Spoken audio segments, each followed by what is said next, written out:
Marilyn Rossner talks about knowing Swami Vishnu Devananda. This was filmed at the second annual TTC reunion, Balmarin, 2010. Hari Om Tat Sat. The rabbit started saying, blah, blah, blah, blah, started jumping like a rabbit. The frog, blah, blah, blah, blah, I'm a frog, I'm a frog. And 1972, that was a long time ago. You can imagine how very young I was. And with every bit of strength I had, I looked at that. That's the picture, actually. I looked at that picture is everywhere in my house, in my office. In my office, two sets, not only one. One there, one in front of my desk, on my desk. And I looked and I said, Master, you told me to do this. And I had tears. I said, please help. All of a sudden, a light came from his forehead and it went through the whole room.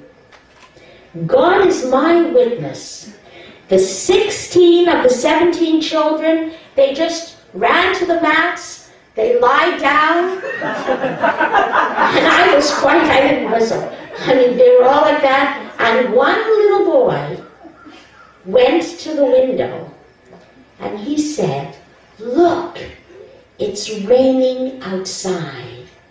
He was 11 years old, he was a severely autistic child, and those were the first words he ever spoke. That program was followed. We did a one-year program at the center on St. Lawrence. Every Saturday we did follow-up. And by the end of that year, 14 out of the 17 children were out of hospitals and they were in regular schools. Okay? The program, of course, continued, and then my schedule continued, and we still have a wonderful children's camp. What can I tell you about Swami Vishnu? This morning when I heard Srinivasan speak, I was so moved. He taught us all to know who Master was. He taught us all to live selflessly. He taught us all to work very, very hard. He taught us all that you never stop. I don't know, I can speak for my group, my brothers and sisters, we never stop. He taught us all to just give the very best we can. The TTCs, the people gathered. Father John started telling you some of the stories. The people came from every walk of life. He was never too tired to give his all for everything. And I believe, I am sure, that he has called us all here. You don't need Father John or me or any Swami to tell you that the world is in a very severe crisis. Every single thing that we see happening on the earth now, everything was prophesied by Swamiji. He talked about the cow disease, the pig disease, the bird disease. He talked about all these things that are happening, all these genetic mutation conditions that people have. He talked all about it.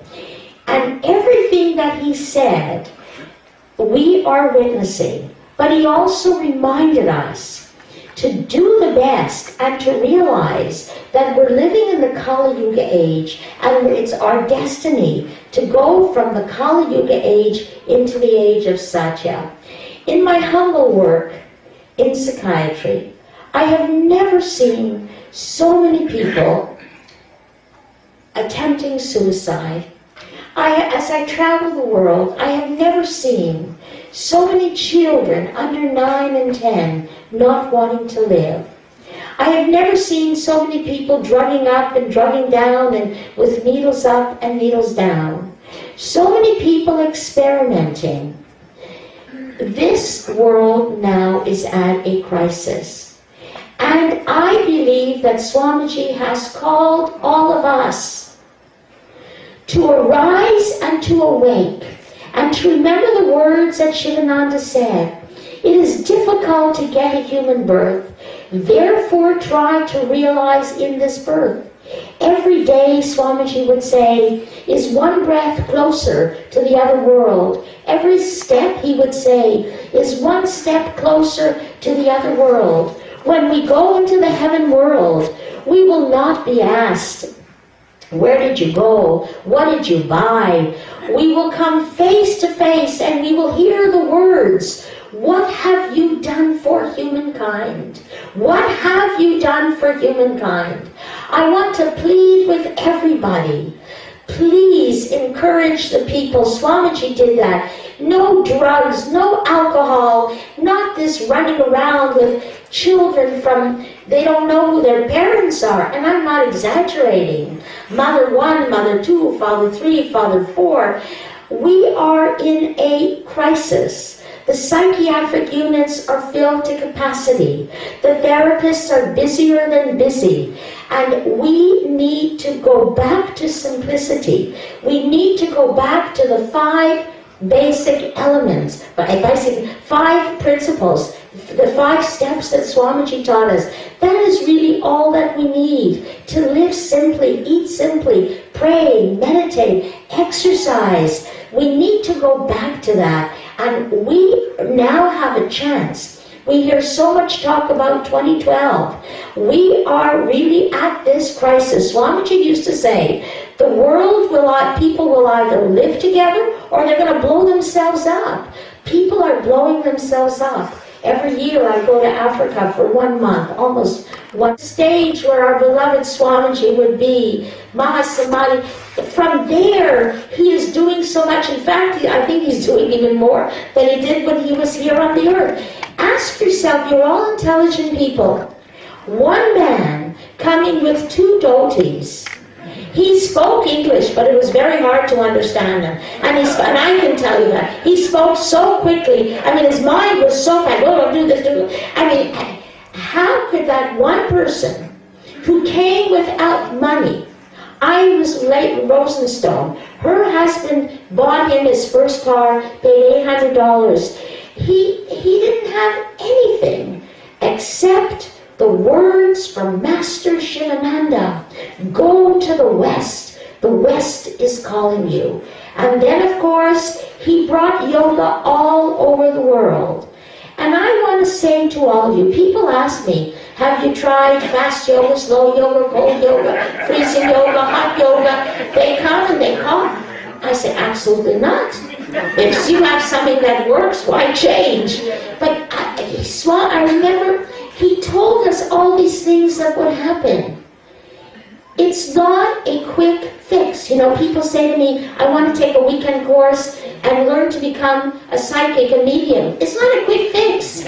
You take a 2-day course, you don't all of a sudden teach laughing yoga, crying yoga, fast yoga, short yoga, $10,000 yoga, $10,000. Yes, you can spend $10,000 and learn how to ascend. $15,000 course, you become an avatar now. Swamiji talked about, Swamiji warned us.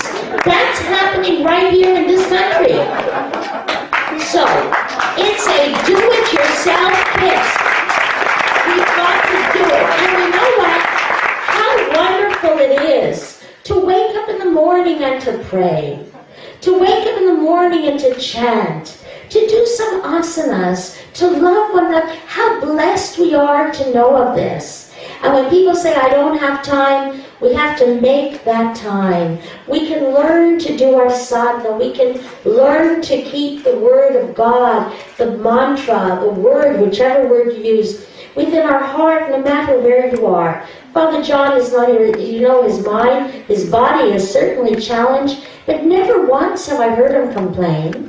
He prays all day long, and he listens to the beautiful music, and he talks about, of course he has such a devotion to Swamiji, Master. He talks about spirituality, about truth, and he tries to make every moment count. And that's what I want to encourage everybody to do. Just 2 stories. From that first yoga class, children's camp. And I have a picture of it, and I sent it to the Swamis, and we have it in our center too. So the little boy who thought he was a frog, at the end of every Saturday, there's a little talent show, and of course the children, he was so wonderful with the children. He was so wonderful with the children. But anyways, he touched them all on the head, and this little froggy boy, it was a Saturday night here, and he looked up at him, and he said, I'm not a frog anymore. He left. Wait. Then Swamiji touched him on the head, and his hand is over, and I have the photograph. And I could really put that on the, I'm computer illiterate, put it on whatever you call it, the website, Facebook or something. And you can actually see the light coming from Swamiji's hand and went right through that boy. And today that boy is a successful businessman, working in a family, coming from a locked up psychiatric unit. That's who Swami Vishnu Devananda was, that's who he is, and that's who he will always be. And one other thing I want to tell you, these children did not come from vegetarian families. So, we had all these reward systems set up. You can go on pony ride, and Swamiji used to, you give them what? Ice cream, right? So, anyways, one little boy, I'll never forget this, he really got the picture. I explained that here we don't eat animals, etc., etc. And one little boy, he said, I think I understand, Marilyn. I said, what, sweetheart? He said, I guess if you eat the animals, then your tummy is where it's like a graveyard, and that's where the dead animals are. From the mouths of babes. Swamiji we talked about that for years. We have a responsibility to give up these dead animals, because if we eat the animals, our stomachs become the graveyard for the dead animals. And if we know the research on violence, watching violent movies, killing animals unnecessarily, that's helping to create the violence. Swamiji taught us all. Swamiji is teaching us all. And I want to say to all of you, I am honored and privileged to be back home, and I will try to come as often as I can. Father John is getting much stronger, as you can see, and he's going to be here for a while. And visit with him. He comes out, and if you want to talk to him, ask him more about Swamiji, ask him about, the spiritual life. He'll be very glad to share with you. And, I remember when Father John got so sick, Srinivasan wrote me a beautiful note.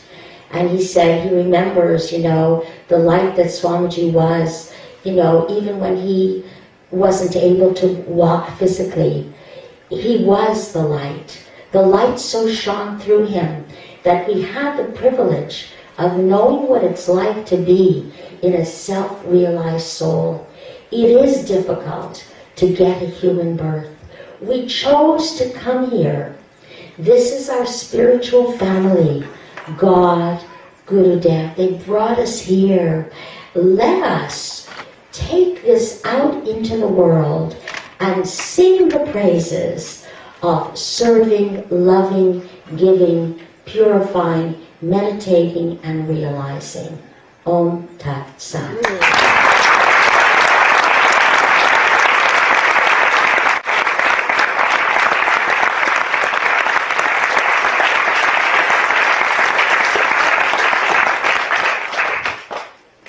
Done all what they have done following Swami Vishnu Devananda's guidance all the time. And in the spirit world, the light is one, and it comes through whoever is ready, and you are ready. And if you got the message from both of them, they want all of us to rise to that responsibility. It's a wonderful message. Thank you for sharing all these stories. Without you, we wouldn't have known these details. Don't forget, they weren't living in the ashram here. They were doing their careers in universities in Montreal and doing their work through the Institute and the Spiritual Science Fellowship. And that was their full-time job, so they were imitating the same pattern. Once you are touched like that, especially if you got married and he blessed you, you can see that the fire will never come down. That's the secret. It's in Swamiji as well. It's in everyone that works in the organization, whether you're staff, volunteer, doing audiovisual, doing media. It's great work that we witness here together.